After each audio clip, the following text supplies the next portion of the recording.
Bonjour. Dans cette vidéo, nous allons parler rééducation. Pourquoi et comment? Tout d'abord, qu'est-ce que la rééducation? Le terme apparaît sans cesse dans les articles publiés dans Human Relations in Curriculum Change. D'après ceci, il s'agit de changer l'homme car les situations ont changé et les relations humaines existantes ne sont plus adaptées. Le but serait d'ancrer les valeurs démocratiques, la tolérance, etc. et de les imposer, c'est-à-dire d'initier et mettre en œuvre de tels changements délibérés par l'utilisation d'une théorie d'ingénierie sociale décrite par le psychologue B.F. Skinner comme une technologie du comportement. Mais ça va bien plus loin car il s'agit de transformer l'identité même de l'homme pour changer son comportement. Le terme ingénierie sociale dans ce contexte apparaît explicitement dans certains de ces articles. Il ne s'agit donc nullement d'éducation dans le sens littéral du terme éduquer, signifiant faire ressortir un potentiel déjà présent, mais de changer l'homme et sa société comme on changerait les spécificités d'une machine. Il y a déshumanisation. On pourrait objecter qu'il y a la contradiction avec le but prétendu et qu'on ne peut lui faire épouser des valeurs démocratiques tout en niant son libre arbitre. Ou plutôt, il s'agirait de faire en sorte qu'il ait l'impression d'exercer son libre arbitre, alors qu'il y a manipulation par les ingénieurs nécessaires à sa rééducation et qui décident des changements nécessaires, ce que certains pourraient croire plus pernicieux.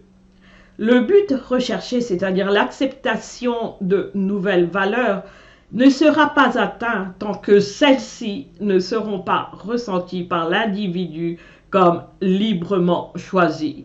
Et donc, la question posée dans certains de ces articles est comment faire pour que l'individu qui doit être éduqué accepte librement un système nouveau de valeurs. Une contradiction puisque s'il y a liberté, la manipulation n'est pas de mise, puisqu'alors l'individu est libre de choisir de changer ou non, d'être ce qu'il veut. Il s'agit ni plus ni moins d'infantilisation, une forme insidieuse de manipulation typique de régimes paternalistes, par exemple du fascisme, qui sous prétexte d'affection et de protection accroît la dépendance et réduit la capacité d'autonomie individuelle. Une infantilisation présente à tous les niveaux dans le système technocratique actuel où les mesures les plus coercitives sont appliquées pour le bien de l'individu. La rééducation semble avoir pour but l'adaptation à un système paternaliste à visage démocratique mais au service d'une oligarchie financière. Un système qui ne peut qu'évoluer vers un totalitarisme.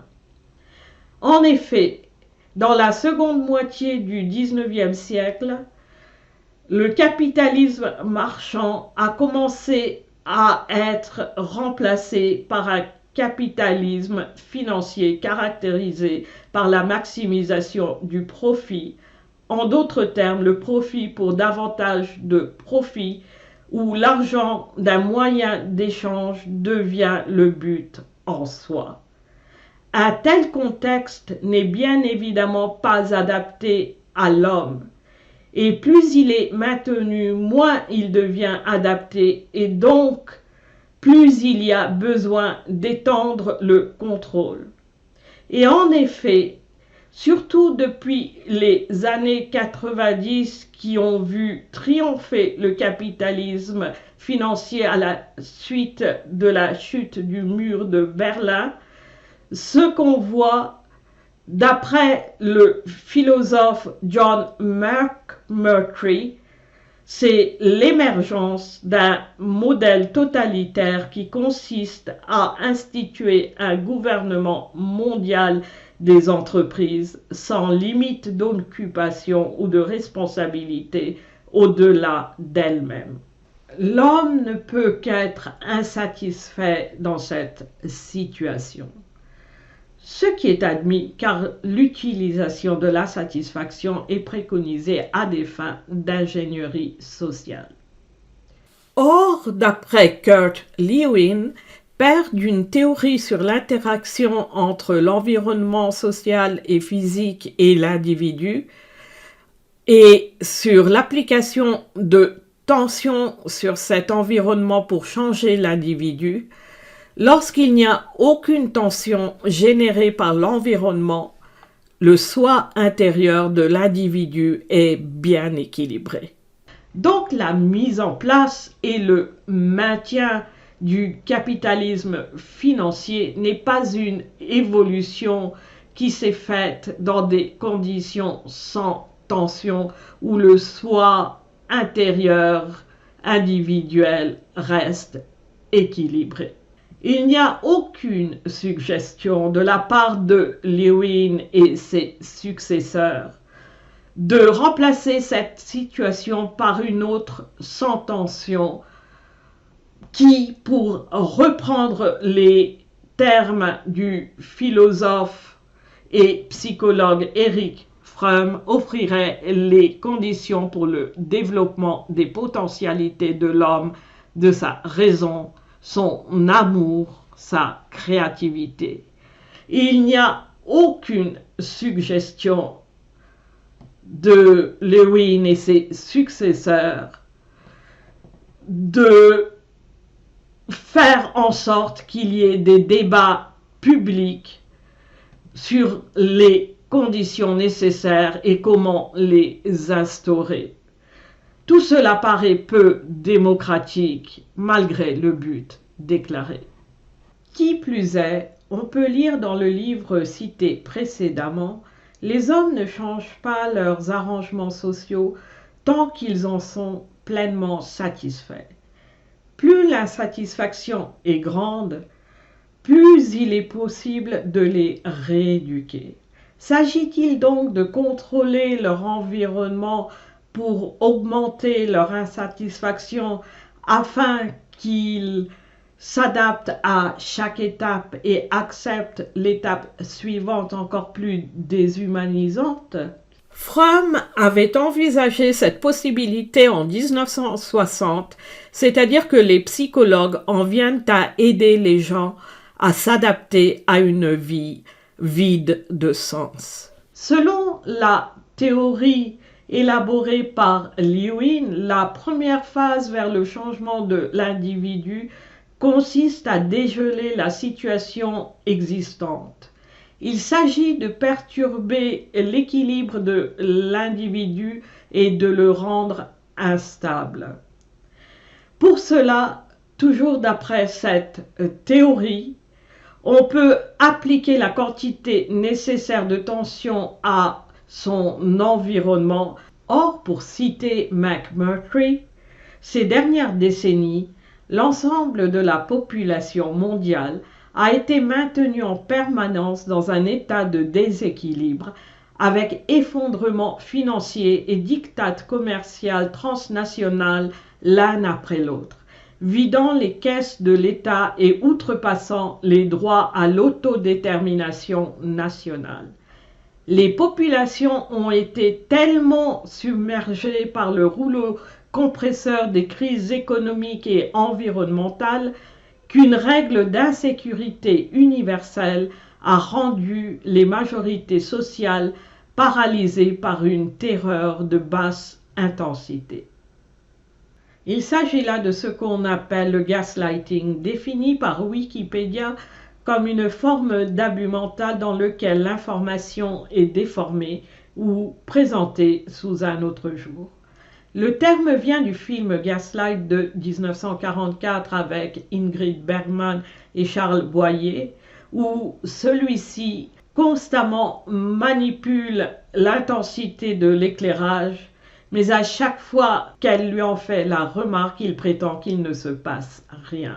Le gaslighting est commun dans les relations personnelles d'ordre pathologique. Dans l'exemple donné dans la citation de McMurtry, la véritable raison des crises est cachée. Le gaslighting est d'autant plus efficace si on isole la victime de toute personne pouvant la raisonner pour ainsi avoir le monopole de la réalité imposée.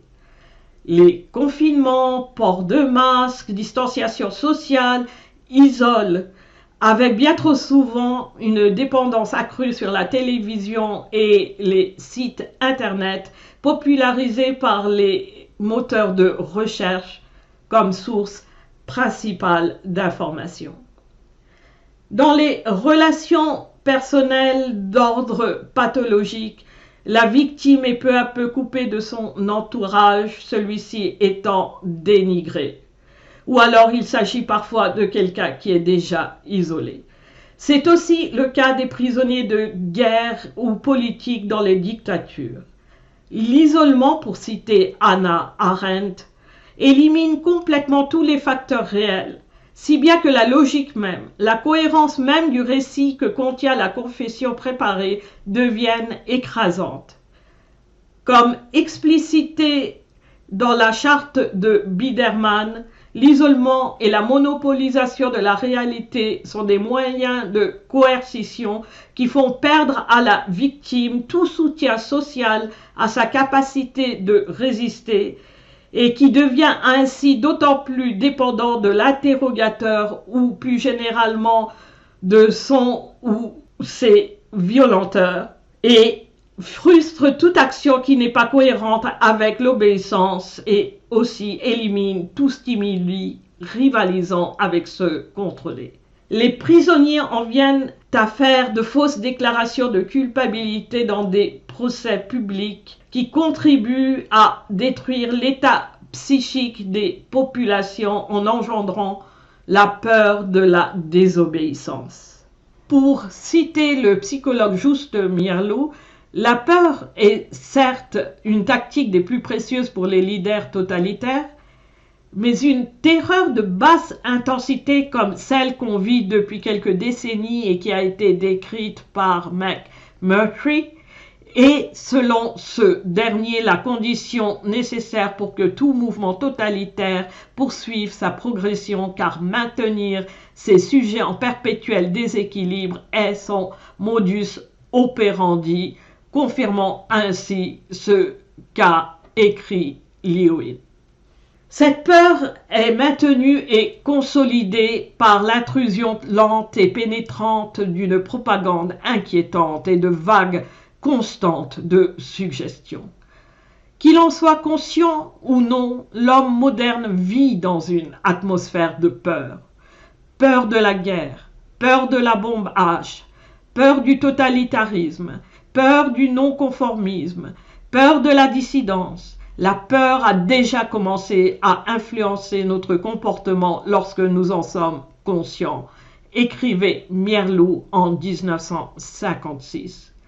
Car ce sont les peurs cachées, silencieuses, qui ont un impact sur notre comportement social et politique.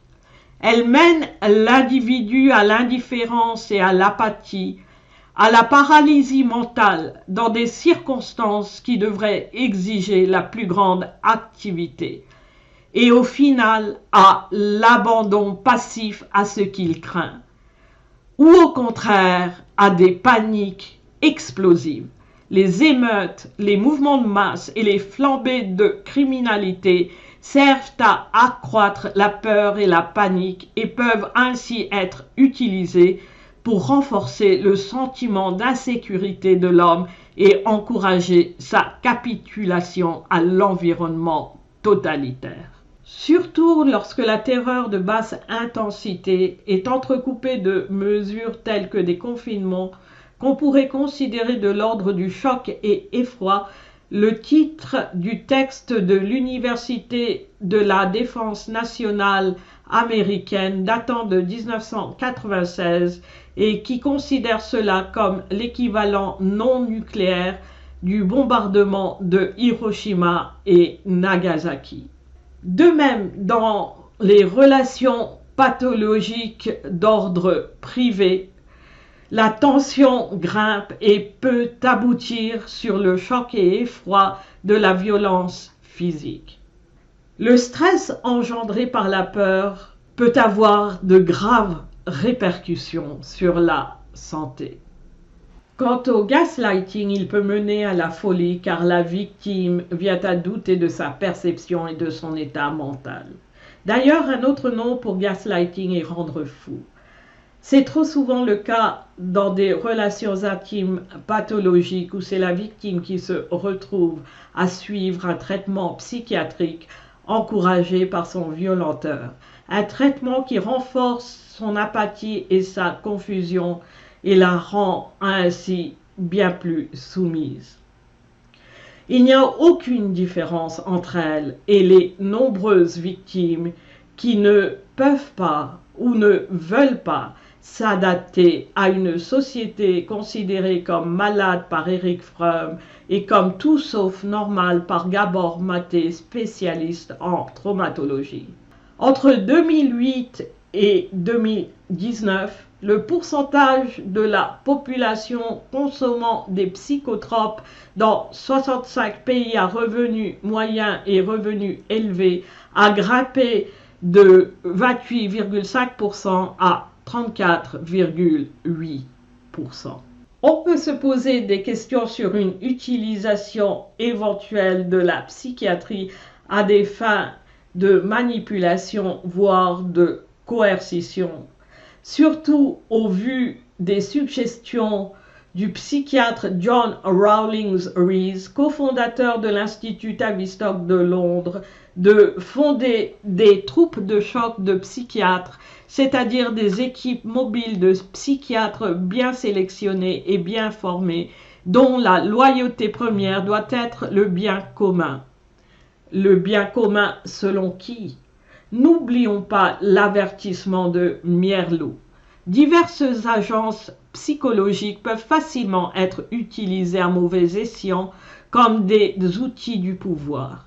Les médicaments et les techniques médicales peuvent être utilisés pour faire de l'homme un être soumis et conformiste.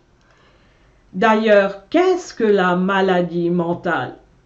D'après le psychiatre Thomas Szasz, sa détermination implique une comparaison ou une concordance secrète des idées, des concepts ou des croyances du patient avec ceux de l'observateur et de la société dans laquelle il vit. La notion de symptôme mental est donc inextricablement liée au contexte social, y compris éthique. Dans un État totalitaire, ce sont ceux qui refusent la réalité imposés qui sont considérés mentalement malades et sont soit éliminés, soit rééduqués.